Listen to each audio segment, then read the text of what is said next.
Welcome to Leadership and Culture in Healthcare, the podcast. I'm Matthew Winn, the host, and I am joined by Steve Turner, Dr. Steve Turner, who is an eminent paediatrician. I'm going to get, Steve, you to introduce what you do because you'll do it better than me. So why don't you tell people a bit about yourself, what role you do or roles you do, and we can crack into the conversation about what does that mean for leadership. Yeah, well, delighted to be here with you, Matthew. Yeah, as I say, this is just us having a good blether, which for people not familiar with the Northeast dialect is a chat. So if anybody else wants to listen, thanks for joining. So I'm Steve Turner. I'm a consultant paediatrician, born in Blackburn, and I've been a consultant in Aberdeen since 2003. I wear a number of hats. So I'm a general paediatrician. I'm a respiratory paediatrician. I've been a professor doing researchy stuff. Professor that was 2017. I think I'm speaking to you today with my hat on as president of the Royal College of Paediatrics and Child Health. I'm also vice chair of the Academy of the Medical Royal Colleges. So yeah, I'll answer to most names. So let's drill into some of those things. So what does tell people who don't know what the college does, and therefore this wonderful president title, what does the president do for the college as well? Good question. So what does the college do? So the college is a membership organization for paediatricians and also for people working in child health. We've got a membership of 25,000, of which 20,000 are in the UK, which makes us the third largest paediatric membership organisation in the world after the Indian and the US one. So we are a big group of people. And the college does four things. The first thing it does is it sets standards for training. We are the only organisation who say when a person has reached a stage in their competencies and experience that they can be called a consultant. We also set standards for care. So, for example, we have Facing the Future, which sets standards for care for children and young people in emergency contexts. And there's nobody else who does that. In addition to setting standards, we also advocate for our members because we're a membership organisation. So workforce will be one thing that we do a lot of advocacy on. And we are a college that's got our children's name. We've got our patient's name in it. So we also advocate for children because the voice for children and young people is often lost in the UK and more widely. And we advocate for children and young people through our advocacy group called And Us, who have a voice of about 3,000 young people. So there's four things that the college has done. So what does the president do? Well, the president...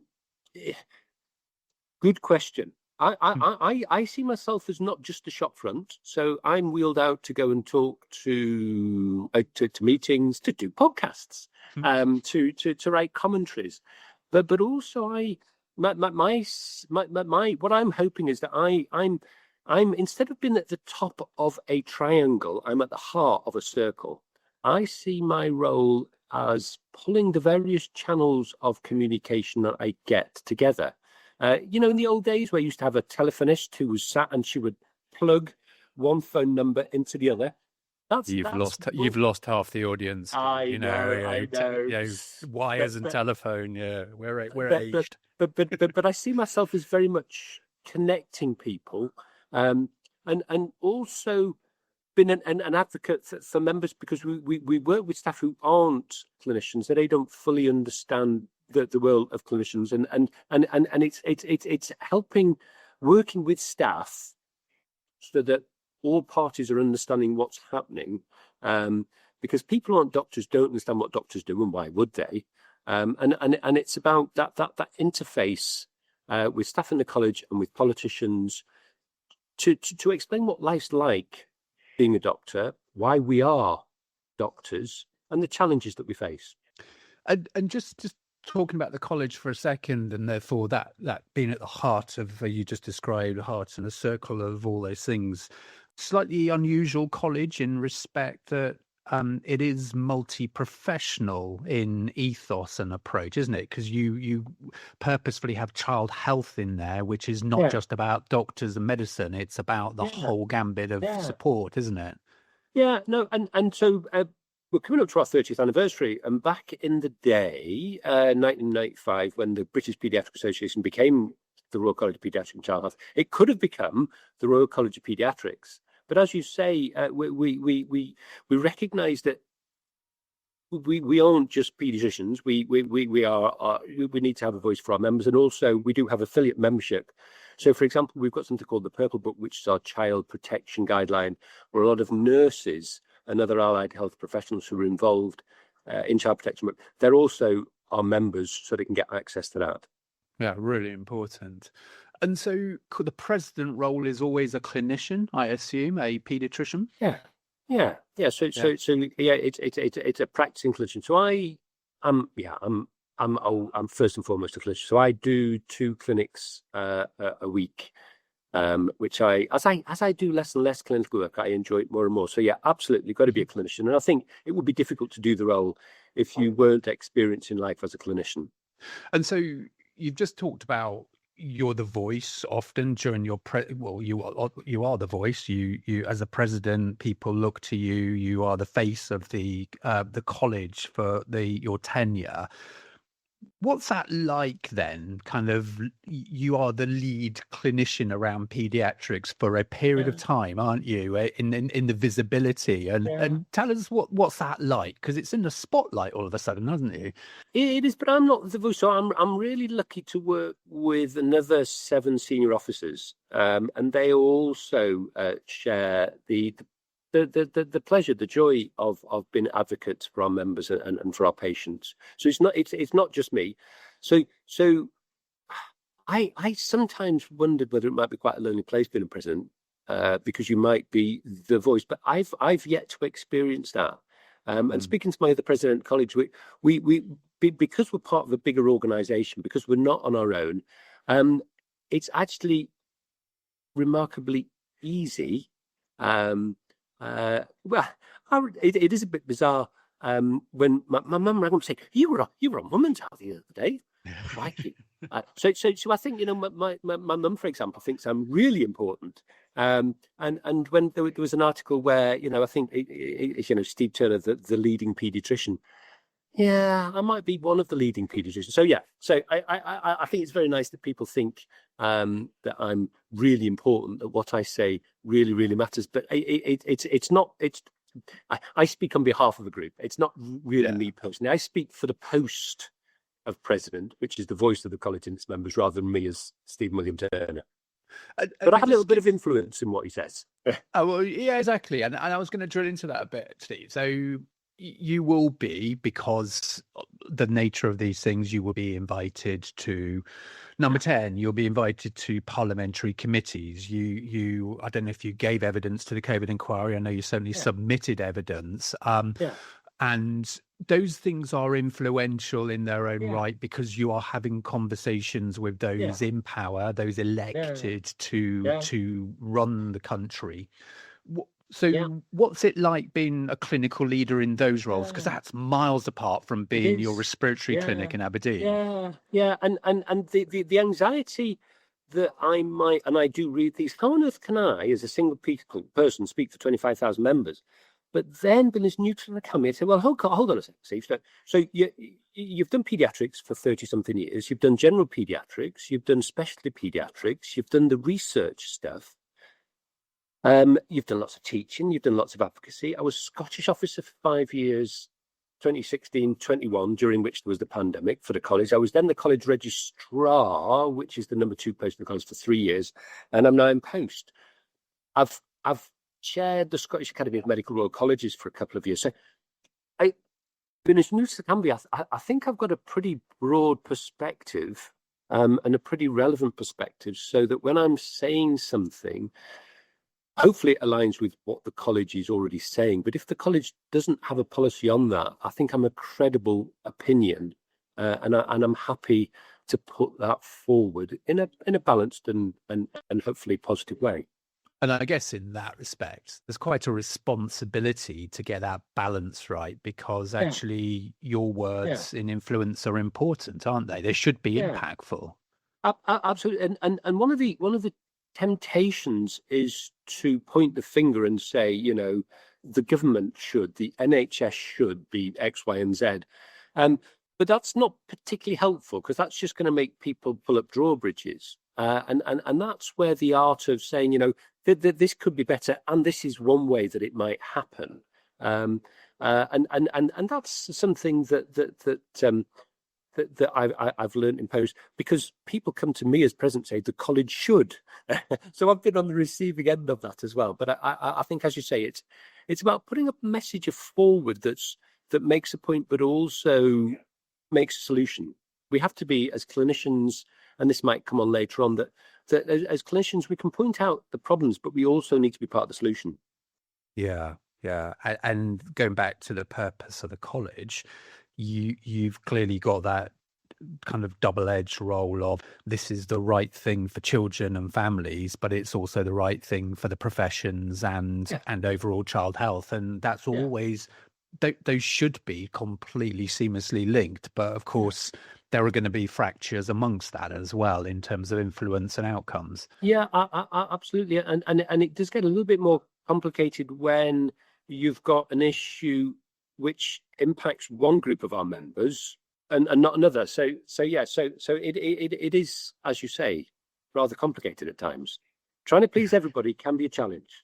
And probably impossible is to please everybody all the time. But you've got to be rational and evidence-based amongst all that, haven't you? Yeah. So as you just talked about developing, for me, that kind of deep well of experience and knowledge. You've done multiple roles. How did you get into some of those leadership roles to begin with? What influenced you? What kind of gave you the thought of, I'll do something more than just being a paediatrician? Great question. I've been asked to do a couple of talks about that, and that's quite. I could put it down for about 3 hours of continual professional development. I have always found myself in leadership roles, and I don't quite know why. I think part of it is that I can't stand the silence, and if somebody asks, would somebody like to do this, I invariably find myself stepping forward. So I think I probably started off leadership roles with a feeling of, well, if nobody else is going to do it, I suppose I should do it. But on reflection, I think it was probably a little bit more than that, in that I probably realized that I wouldn't do a bad job. And I think, people have asked me, nobody's applied for this job, would you like to do it? So there's perhaps I'm being a bit harsh on myself, and perhaps I had the skills to do these leadership jobs. I think if you were to ask the question, when did you actually do anything deliberately? When did you come up with a plan? I think that would probably be about sort of 5-6 years ago. So up until my mid-40s, I was just jobbing along doing things because I thought it was right thing to do, and I quite enjoyed it, rather than having a personal leadership plan. I applied for a couple of college posts and didn't get them, and that made me think, oh, why am I not getting them? So then I came up with a bit more of a strategy, because I thought it'd be quite nice to be present. I think I'd probably be able to do a not half bad job.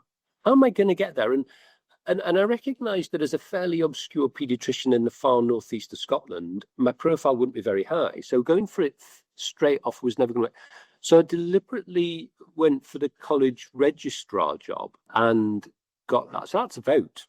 So you've got 20-some thousand people voting for an individual who they've never met. So that's really difficult to sell yourself. But at that stage, I'd got clinical generalist, the clinical specialist, the research portfolio together, and had done a few bits and pieces. So one way or other, I got the registrar post, and then from there ended up here. So my journey in terms of leadership started off rather passively.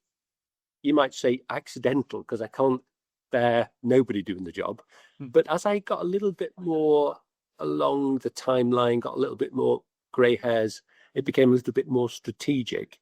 And I'm now halfway through my post, and now I'm really starting to think, well, what am I going to do next? But we'll just leave that. It's another chapter to be written. Yeah, cliffhanger.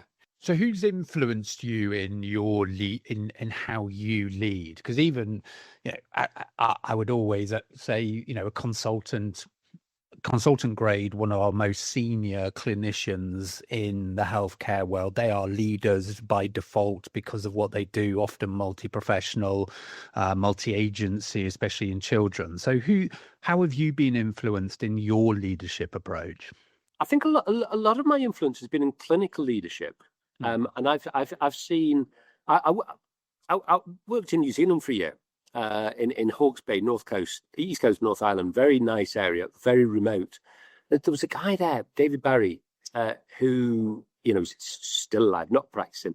And in a very remote area, David, there was a baby that was born who had maple syrup urine disease. Never heard of it. You'll never see it again. But it's a complex thing that requires huge, work, making the diagnosis, protecting the child. And David just did it, and he just taught me through how he did it. I was thinking, gee whiz, that's leadership with care at the centre. But the things that he personally had to do, and that the girl is now in the mid-20s, well, she'd been now in the mid-40s. So he was one inspiration that was a light bulb moment. You really can do it clinically. The other influence was a guy who's an adult chest physician, Graham Devereux, and he and I got on like a house on fire. We worked together because we had a shared interest in early origins, and everything that I did in terms of my leadership role, when I put myself forward for a committee or did things, he said, "You'd be really good at that. You can do that." It was one of those supportive things where somebody who you really respect says, You go for it. I knew you'd do that, because he said to me, "I always knew you'd end as president." Well, I was thinking, well, why didn't you tell me that earlier? But I think, I think that he helped me get rid of that imposter syndrome, which I think we all have as individuals. I'm never going to be good enough to do that. But there's still mornings when I wake up and think, "Gee whiz, I'm president of Royal College of Paediatrics and Child Health. Am I suitable? Am I fit for it?" And so, yeah, I think it was that throwing off the imposter syndrome that really helped. And it was colleagues who had clearly done that and demonstrated they could do that. That was really helpful. And when you look at whether it's paediatrics or broader clinical realms, what's your take now on what we should be doing, especially during training for doctors, for nurses, for therapists coming through in that leadership role, so they're skilled from the very early days? So technically fabulous, but in terms of what they do clinically, but actually have an arsenal of other skills and weapons to be able to use. What's your thoughts on that? Yeah, and I've had a lot of think about that. So clinically, personally, I went to medical school. I spent 5 years being spoon-fed information, which I retained because I happen to have an aptitude for retention of information like a sponge. Was thrown in at the deep end clinically my last year, managed to swim, seemed to do all right, and thereafter ended up here. I had no formal training in leadership. I've had no formal training in research. I've had no formal training in quality improvement. And yet clinicians, and I'm not just talking about doctors, are expected to show leadership, to do research, to do teaching. And so it would make sense to include that as part of undergraduate training and not presume that it just happens naturally. And why would it? And I think part of that teaching is going to be different to spoon feeding about this, can still remember there's 43 amino acids in the alpha chain of insulin. It's about reflection. It's about empowering people to teach, about showing them how to lead. And I think I was talking to a medical student. She was doing an elective with me, and all of a sudden she burst into tears. And I thought, what do I just say? I'm sure I haven't said anything horrible. And I said, well, here's a tissue. Take a time. Do you want a drink? Tell me what's up. And she said, I'm sorry. I'm just terrified of making a mistake and getting struck up by the GMC. And I thought, I'm a medical student doing an elective is worried about that. And at some stage, she's heard terrible things might happen to doctors, and the GMC will erase them. And so I think there's some very simple things that can be done to clinicians to let them know that, first of all, the GMC is there for behaviour. You almost have to break the law to be erased from the GMC.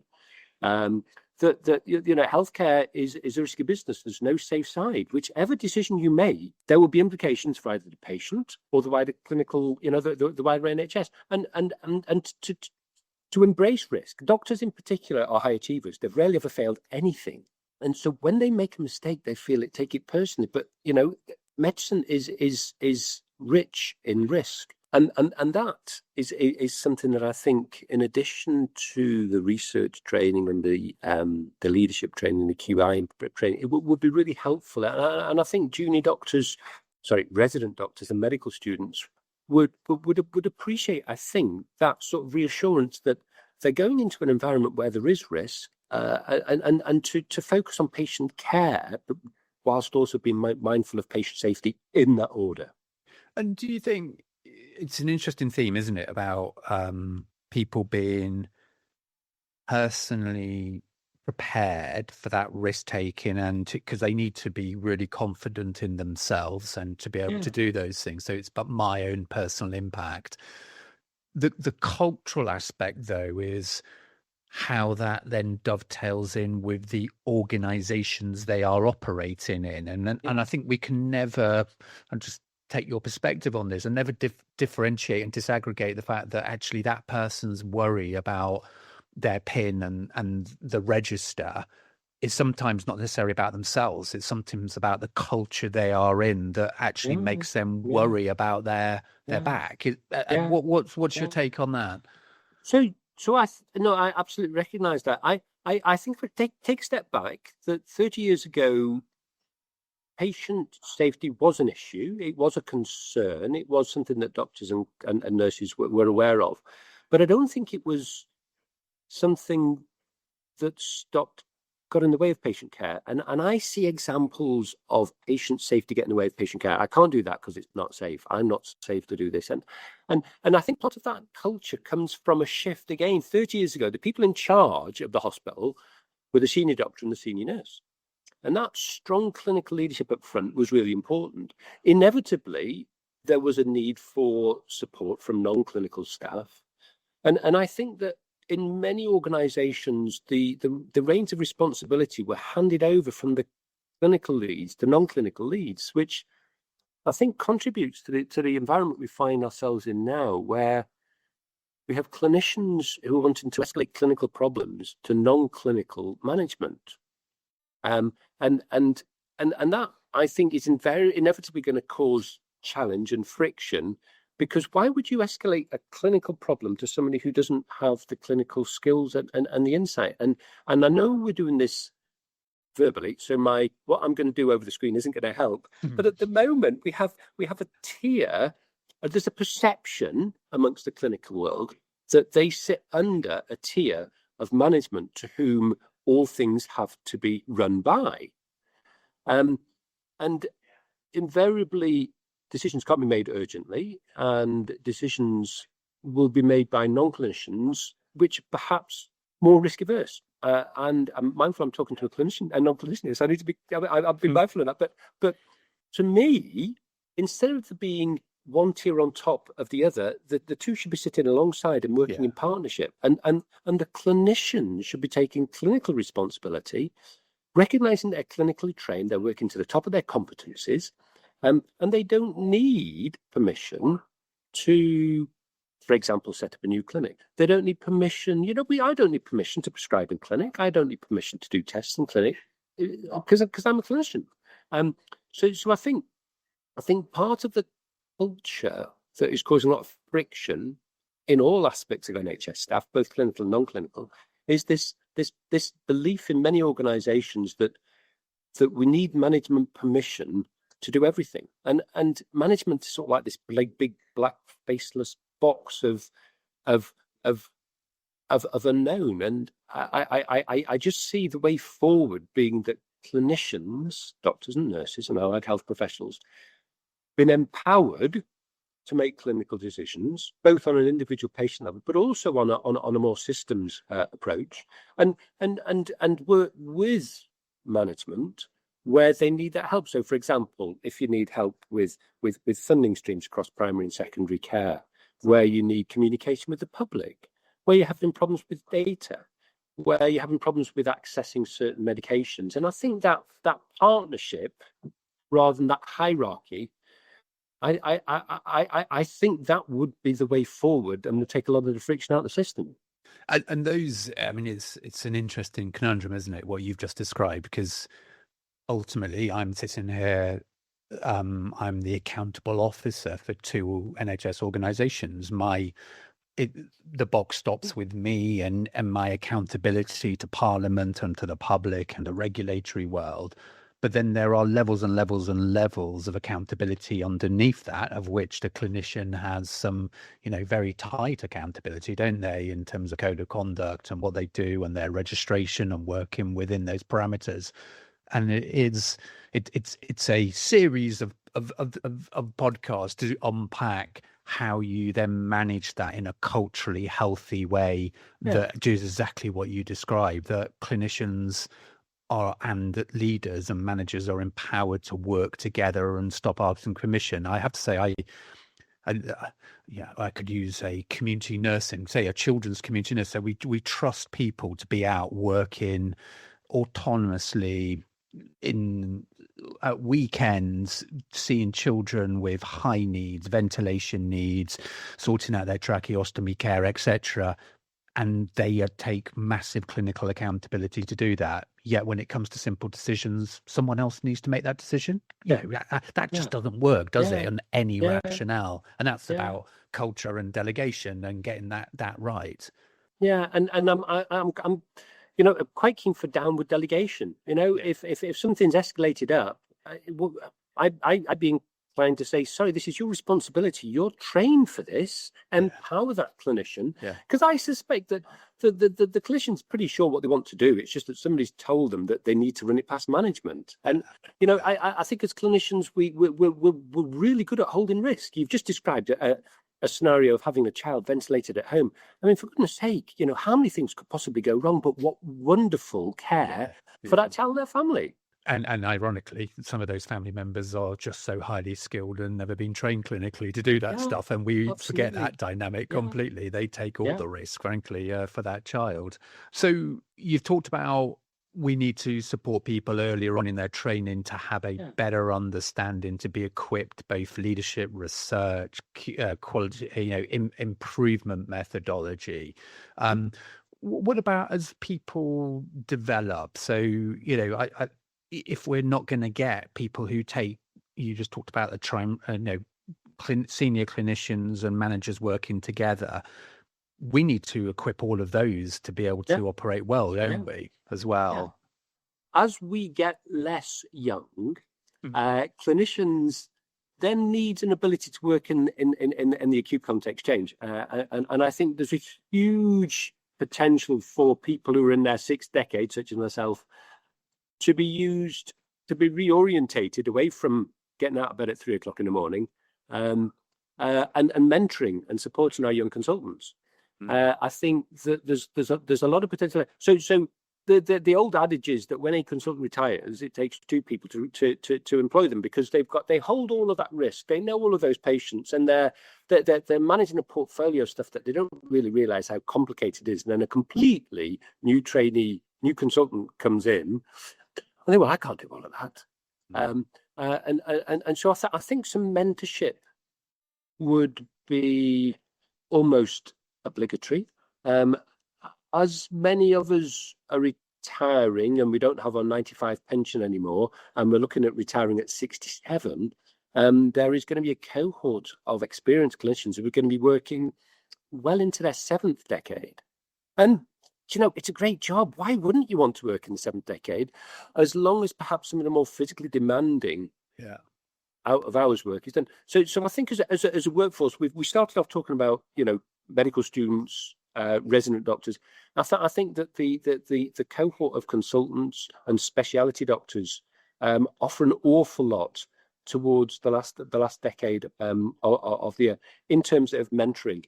And my final thought is that one of the joys of the job is of any job, I think, is those fist pump moments. It's those, that was brilliant. And I unfortunately I get lots of those, but I see a lot of colleagues who haven't had a fist pump moment for a long time. And many of those fist pump moments come from clinical encounters, but also from getting a paper accepted, from getting an abstract done, from all of the stuff which is often seen as supernumerary, something that you do in the weekends, something that you do to, flesh out your CV for your SD application. But the pandemic taught us lots of things, and one of the things it taught us that because we have a clinical research competency within the NHS, we were able to collectively do all of those trials at huge speed, deliver those vaccines within 12 months of the virus being coded, and we need to invest in that, because it's good for staff morale. It gives staff those fist pump moments, but also from the patient's safety and from the development of the NHS, we need to invest in those items which I think are often seen as discretionary. It's the research, it's the teaching, it's the training, it's the QI. Those should be core. And throughout the whole of the life course of clinicians, from first day at medical school to that retirement party, those need to be built in. They need to be hardwired to our DNA, because without them, the profession, the health and well-being of the nation suffers. Yeah, I think that's a really interesting kind of thought, isn't it? I before we go into the kind of last bit of this, I was having a chat last night with someone who was preparing to go for interview to get into medical school. So right, talking to you in your core career, and they were just about hopefully to embark on a career in this world, and we were just kind of thinking, we were just talking that actually some of the things that we're doing now that are testing out genome sequencing, a whole bunch of things that we do at birth, for instance, will become core practice for that individual when they're qualified and learning their trade, and the world's going to be different. But what they will need will be, I think what you're saying is, senior clinical leaders who can provide that steady, person-centered, experienced voice to help them develop as well as being technically brilliant for the modern era. Yeah, absolutely. It's an art. Yeah. Being a clinician is an art. There's an art, there's a performance to it, and there's also science at the core of it. But particularly at the patient interface, that there has to be that art, that compassion, that communication, and a mentoring system throughout the career, I think will help. There are many instances now where the temptation is to medicalize something, but actually it's not a medical issue. And to not do something clinically is a lot more challenging than doing something. And that's the art. Yeah.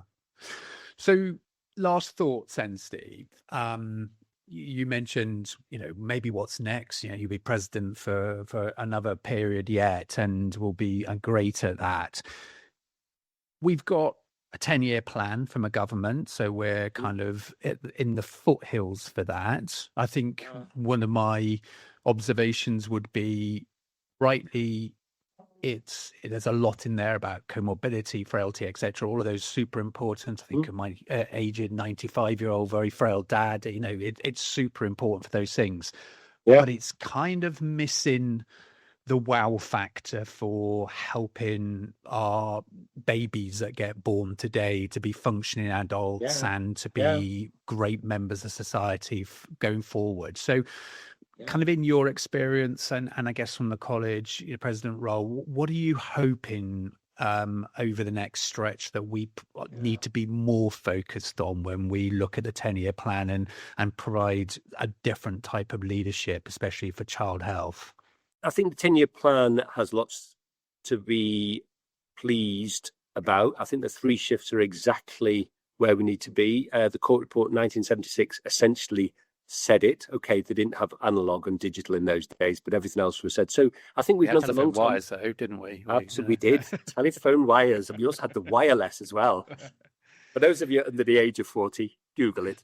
I think what I would look for is children to be at the heart of things. So the neighbourhood pilots, there have been 40 neighbourhood pilots across England. None of them set out with children in them. I'm aware of urgent emergency care pathways which deliberately don't cater for children. And children are 25% of the population. So my anxiety and my frustration is that we're setting up the system to fail, because if it doesn't work for 25% of the population, it ain't going to work. It'd be like having a three-wheeled car. We've all seen Rodney Trotter. It doesn't work very well. So what I would like to see is the 10-year plan been aware of children. They are 25% of the population, but they are officially 100% of the future. And there are three really good reasons why we need to be mindful of children. First of all, age is a protected characteristic. You cannot bias what you say, do to people based on age. But 8% of the mental health budget goes to children, but they are 30% of the mental health burden. Lord Darcy said 11% of the NHS fund goes to children, whereas they're 25% of the population. So there are huge inequities, and that needs to be levelled out. I think whilst we're very mindful of the end of life care, we need to get the start of life right. And the economic argument, so I've mentioned the equity. There's a rights need. The UNCRC, the United Nations Charter for Rights of Children, says that children have rights to health. And we need to recognise that. The government signed up to that. But also there's a very, very powerful economic argument. So Department of Education has on its website, it says what the numerical value is, and I don't have the figure to hand, but I think somebody who attends school on a regular basis will earn £10,000 more than somebody who doesn't, roughly. And whatever you say and do, it has to be it all boils down to money. And there's a profound benefit to us as a society for investing in children.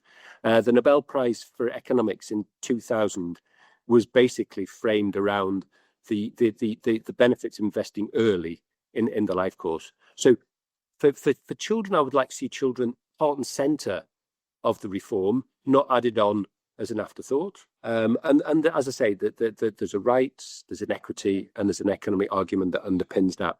And I think as a clinician, what I would like to see is a 10-year plan empowering clinicians to get on and change. At the coalface, we can see what the problems are, or we can see what the solutions are. And the friction, the moral injury that we as clinicians get is partly coming from knowing that we're not doing the right thing, knowing that we're patching things up, sending them back out, knowing that they'll come back, and been empowered to make those changes without speaking to management, getting permission from management, I think would enliven people. It would give people those fist pump moments of doing what we as clinicians came into medicine to do, which was to care for people. Steve, fabulous words, really good reflections. It's been great talking to you, hearing, that huge experience, understanding more about the college with its 25,000 members and its four key purposes in child health and Royal College of Paediatrics. That element of how do we get leadership right? Did you get into leadership? Who's influencing you and developing the leadership skills, from a very early age? I think your challenges about risk-taking culture, leaders, managers, clinicians working together through a delegated framework in any type of organization is absolutely salient, absolutely key to get right. And also then that whole point about we need to invest early in the life course, which is, like rightly you say, get the start in right, life in right, and actually ensure 10-year plan is focusing on the 25% of our population who will be our future, and we need them to have fabulous futures. And as ever, the outcome surely must be, which must be your new hashtag, which is regular fist bump moments for all, because that's what we need, don't we? Absolutely. Absolutely. Steve, it's been a pleasure to talk to you. Thank you so much. And I look forward to the rest of your tenure as the president and the great influence we can do to make sure children are at the heart of everything in policy and implementation. Thank you. Matthew, thank you very much.